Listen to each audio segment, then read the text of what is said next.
In the midst of the War of the Ring, a clandestine conflict has stirred between the two dark towers. These imposing fortresses, one wrapped in the ash and smoke from Mount Doom, the other nestled among the shattered rocks of Nan Karuna. They may seem to work together under their dark banners, but their deeper intentions are far more sinister. Behind the doors of their dark fortresses, they conspired not as allies but as adversaries locked in a struggle for supremacy. Join me as we explore the history of the secret war between Isengard and Mordor. Sauron and Saruman are much more similar than many would suspect.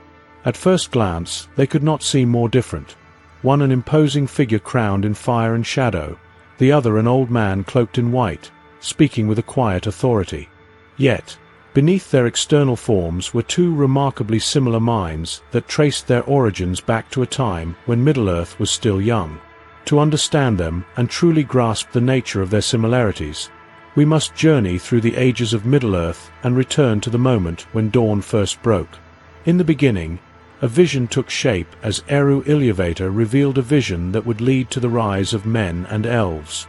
The world existed in darkness and formlessness, and it was then that some of the most powerful Aina chose to enter Ea in order to bring form to the world that would be called Arda. These great spirits became known as the Valar, the powers of the world, and they called upon many lesser spirits to join them. They served the Valar known as All the Smith, and at that time, they were neither enemies nor allies, but rather two brilliant spirits drawn together by the mastery of creation. This understanding may explain why they perceived that Middle-earth would require careful stewardship. It is thought that a third party would likely emerge, a third party that would greatly influence the fate of the world. The echoes of their beginning never faded and continued to influence events throughout the years of their uneasy alliance. For many years, Saruman lived in the east with the two blue wizards. In the year 2463, his return coincided with a tense period of peace overshadowed by a growing darkness at the heart of Mirkwood, repairing its poisoned tendrils as a malicious force long refused to fade. The moment of Saruman's return may have heralded the return of Sauron, the Shadow. The Shadow formed a potent assessment of wisdom and power, and the Council stood as a bastion against the rising tide of evil, its members bound by a shared resolve to stand against the encroaching storm. At its helm was Saruman, whose knowledge of the Dark Lord made him a natural leader for this council. Ever vigilant was Mithrandir, who most doubted the darkness in Mirkwood. He ventured to Dol Guldur, where the sorcerer fled from him, and there was a vigilant peace for a long time. But finally, the Shadow returned, and its power increased. During this time, the Council of Sages, known as the White Council, convened. Among them were Elrond, Galadriel, Círdan, and other lords of the Eldar, alongside Mithrandir and Saruman. Saruman turned his calculated gaze toward the kingdom of Rohan. His journey had a singular objective. The northwestern region of Rohan was home to the ancient bastion of Isengard, now vacant for half a century. This powerful citadel had languished in the wake of the Dunlending War with Rohan and the bitter grasp of the long winter. Thus, their strength wavered, and they were ultimately driven out by Helm Hammerhand, the next king of Rohan. Sensing an opportunity, Saruman offered to hold the fortress as an ally of the realms of men. In this way, Saruman began to behave as a lord of men. At first, he held Isengard as a lieutenant of the steward and warden of the tower, and Freelaf was pleased that the barony was in the hands of a strong ally, a friend whom he had long trusted. However, there was no doubt in the minds of men that Saruman came to Isengard in the hope of finding the Palantir, the Seeing Stones, to build power for himself. Secrecy reigned, and his true intentions were hidden from the eyes of those who might oppose him. For almost 90 years in Orthanc, he found relics of a forgotten age echoing a long-lost glory. Among them was one of the Palantiri, the legendary Seeing Stones. While the White Wizard lived alone in his fortress, the polished surface of Orthanc reflected his ambitions. Until the year 2850, Gandalf dared to venture alone into the shadowy chambers of Dol Guldur. There, in the depths of darkness, he discovered the undeniable essence of the Lord of Darkness. Just as he had feared, Sauron had returned. Gandalf brought the solemn news to the White Council and urged a swift, unified attack on Dol Guldur. Gandalf first felt the chilling tendrils of doubt creeping into his mind, questioning his allegiance to Sauron. Yet, the truth was that he had dissuaded the council from attacking Dol Guldur, which he actually helped to orchestrate for his own purposes. Thus, the wise were deceived, yet dark thoughts already took root in his heart, for he desired to find the One Ring so that he might wield it himself and bend all wills to his own. He believed that Sauron would seek the ring, which would manifest once more. But if he were driven out again, it would lie hidden, and he was willing to play with peril, allowing Sauron to remain for a while, hoping to forge alliances with both friends and enemies when the ring should appear. Saruman never intended to be content under Sauron while Mordor sounded the war. Rather, he sought to orchestrate a symphony of his own design, where the power and control that he desired would finally be his. Sauron's servants were also scouring the lands of Middle-earth in search of their master's long-lost ring, yet their path was not unopposed. Saruman moved against Sauron's agents, disrupting their efforts, yet all of Sauron's ordinary spies and emissaries could bring him no tidings, and this was due largely both to the vigilance of the Dúnedain and to the treachery of Saruman, whose own servants either waylaid or misled the servants of Sauron in the depths of his searching. Sauron unearthed artifacts of immense significance, the relics of Isildur himself. These items the long-dead king had carried with him even as he was slain amidst the waters of Anduin, and among them one object stood out, the box in which the ring had once been kept, but the ring was not there. It had long since been recovered from the river, drawn onward by the whispering tides of destiny. Then all the secrets of the tower were searched. Many things of worth were found at last behind a hidden door that they could not have found or opened had they not had the aid of Gimli. The dwarf's steel closet was revealed. Maybe it had been intended to receive the ring, but it was almost bare. In a casket on a high shelf, two things were laid. One was a small case of gold attached to a fine chain. It was empty and bore no letter or token, but beyond all doubt, it had once borne the ring about Isildur's neck. If Deagol had not by chance uncovered the ring in the river's depths, then it is highly plausible that the servants of the White Wizard would have discovered it as time wore on. As Saruman's servants were unable to find any further sign of the ring in the year 2941, he made a fateful decision. Finally, he relented and agreed to an attack upon Dol Guldur, Sauron's stronghold in the south of Mirkwood. If Sauron's forces were scouring the lands around the Vales of Anduin for the ring, then striking at Dol Guldur might further disrupt their efforts. Thus, what seemed to be a great act of resistance, a triumph against the growing darkness, was in truth a move made by Saruman to increase his chance of locating the ring first, and it was by the devices of Saruman that Sauron was finally driven out of Mirkwood. The White Council now stood with a grave task before them.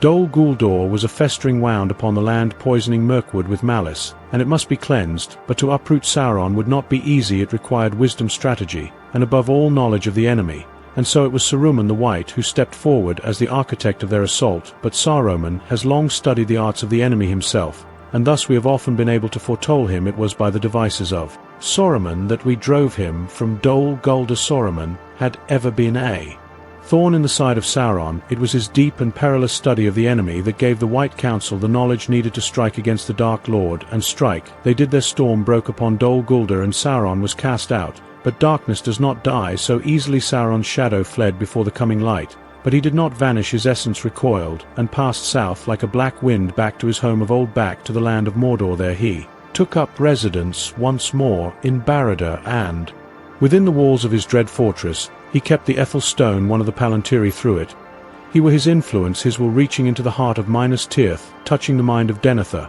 and far to the west to Isnard. But Saruman knew the power and peril of the Palantiri, and would not dare to use the Stone of Orthanc. Not yet 12 years now past, the world turned, and the final gathering of the White Council finally came to pass. Tolkien unveils the inner workings of the White Wizard's mind, at this time casting light upon his shadowed intentions. Certainly after the last White Council 2953, his designs towards Rohan, though he hid them, were evil.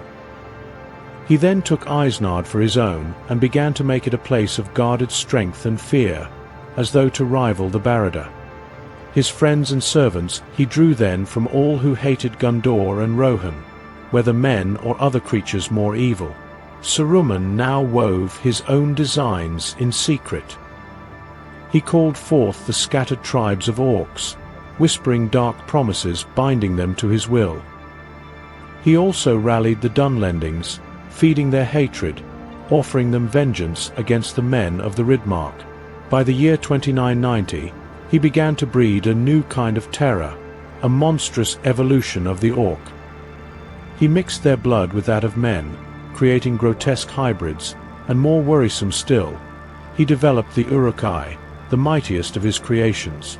These works of horror, these violations of nature, were devastatingly effective, and Eomer describes these new uruks of Isnard, while recounting the tale of their battle against the orc host that emerged from the east wall. 15 of my men I lost, and 12 horses, alas, for the orcs were greater in number than we counted on. Others joined them coming out of the east across the great river. Their trail is plain to see a little north of this spot.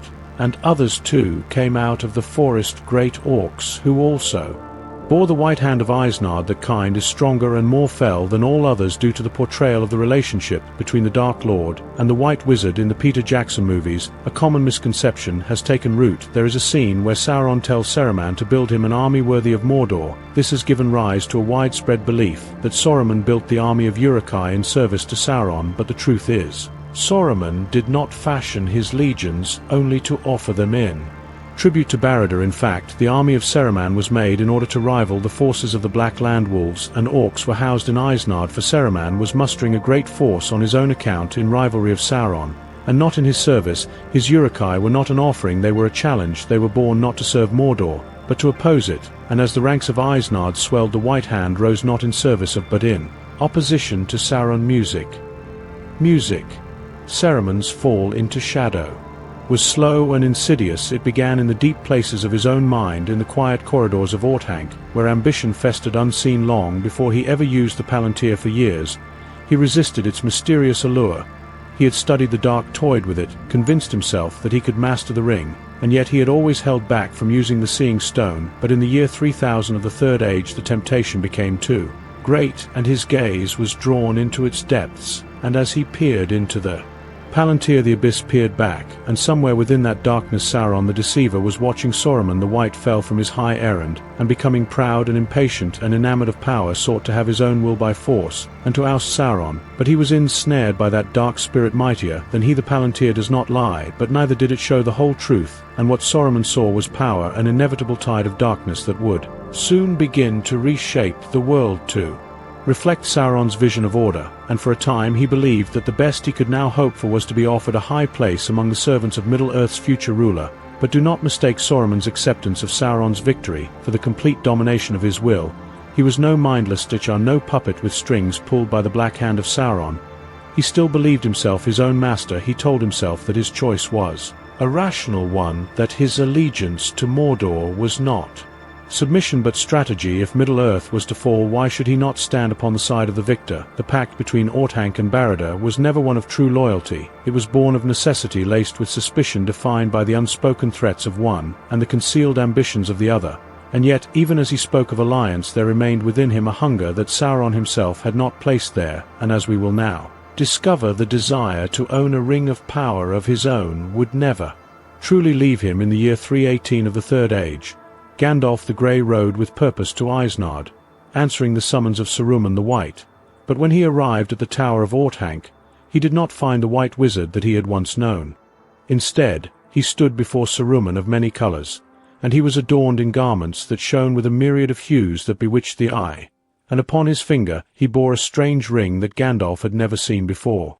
I rode to the foot of Orthanc and came to the stair of Saruman, and there he met me and led me up to his high chamber. He wore a ring on his finger.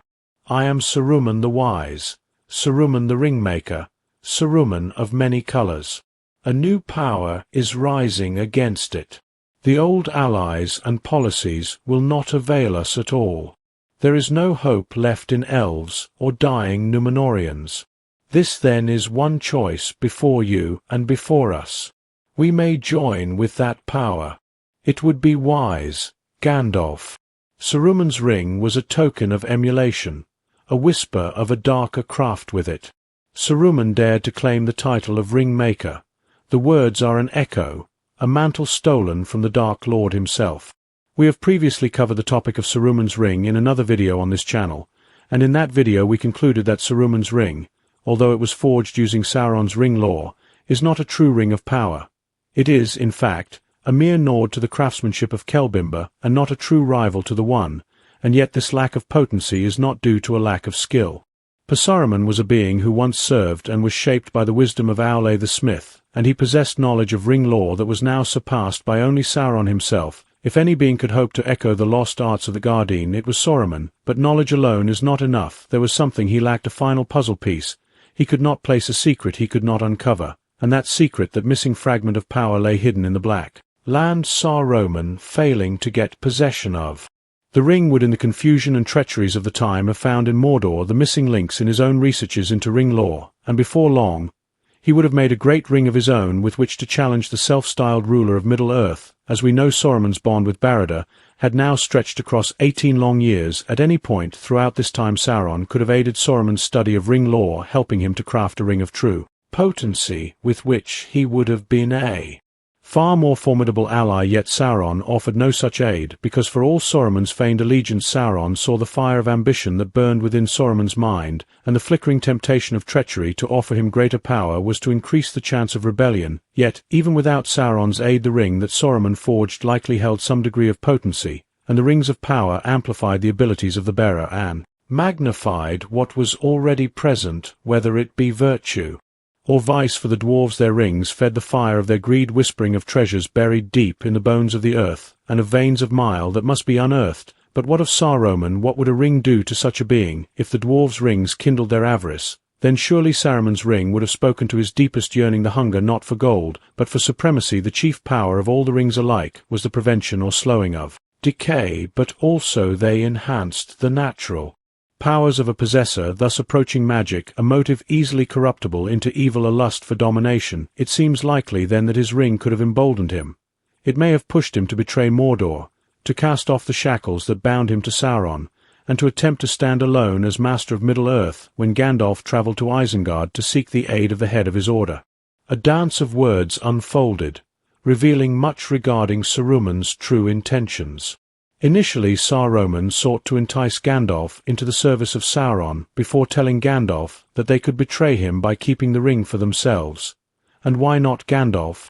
He whispered, "Why not the ruling ring? If we could command that, then the power would pass to us. That is in truth why I brought you here, for I have many eyes in my service, and I believe that you know where this precious thing now lies. Is it not so? Or why do the nine ask for the Shire? And what is your business there?" As he said this, a lust which he could not conceal shone suddenly in his eyes, as evidenced by this passage. It is clear that Saruman hadn't surrendered entirely to Sauron, despite enduring the sinister grip of Sauron's will for nearly 2 decades.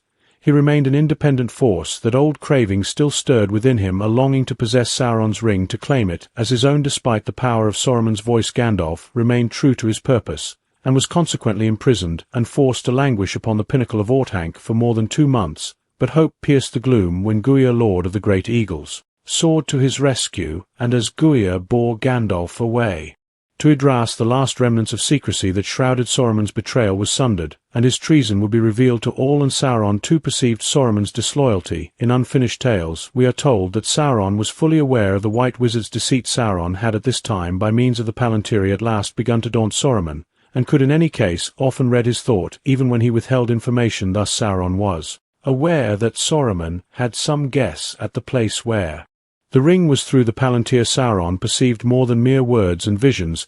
He comprehended intent. He noted the thoughts of treason in the mind of his supposed servant, and he knew that if the One Ring came into Saruman's grasp, he would not send it to Barad-dûr, but instead he would claim it for his own. Of this treachery Sauron became aware, but his arm was not yet long enough to reach Saruman in Isengard. Therefore he hid his knowledge of Saruman's double-dealing and concealed his wrath.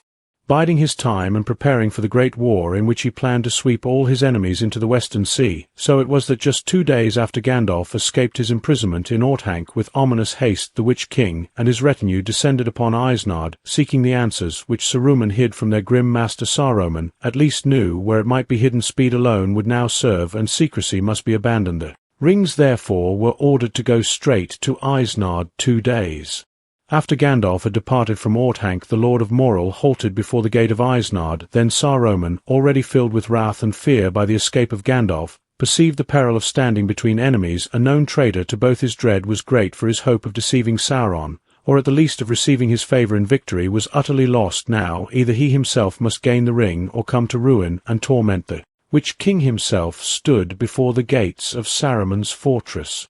But there was no welcome, no open arms of fealty. The gates of Isnard remained shut, and Saruman, in his tower of stone, hid himself from the emissaries of the Dark Lord. The circle of Isnard stood unyielding before the Nazgul, a bastion of stone and sorcery too formidable for even the Lord of Minas Morgul and his fell company to breach. And from the tunnel that led through the great circle of Isnard there came the voice of the wizard, woven with strange arts, as smooth as polished ivory, yet laced with unseen thorns. It is not a land that you look for. The voice said, I know what you seek, though you do not name it. I have it not, as surely its servants perceive without telling. For if I had it, then you would bow before me and call me Lord. And if I knew where this thing was hid, I should not be here, but long gone before you take it. There is one only whom I guess to have this knowledge, Mithrandir, enemy of Sauron, and since it is but 2 days since he departed from Isnard, seek him nearby. The void that ever widened between Sauron and Saruman had by now become a wound that fed with betrayal and disdain. All remnants of trust had withered into dust, leaving no path to reconciliation, no glimmer of redemption. This is evidenced when the mouth of Sauron emerges from the Black Gate to deliver the terms of his master. Name the terms, said Gandalf steadily. These are the terms, said the messenger, and smiled as he eyed them one by one. West of the Anwine, as far as the Misty Mountains and the Gap of Rohan, shall be tributary to Mordor, and men there shall bear no weapons, but shall have leave to govern their own affairs. But they shall help to rebuild Isnard, which they have wantonly destroyed, and that shall be Sauron's, and there his lieutenant shall dwell, not Saruman, but one more worthy of trust. And so Saruman, stripped of allies, unmasked before both friend and foe, found himself adrift in a world where every hand was now turned against him. The council at Rivendell would name him traitor, and Mordor had seen through his lies. The time for secrecy had passed now.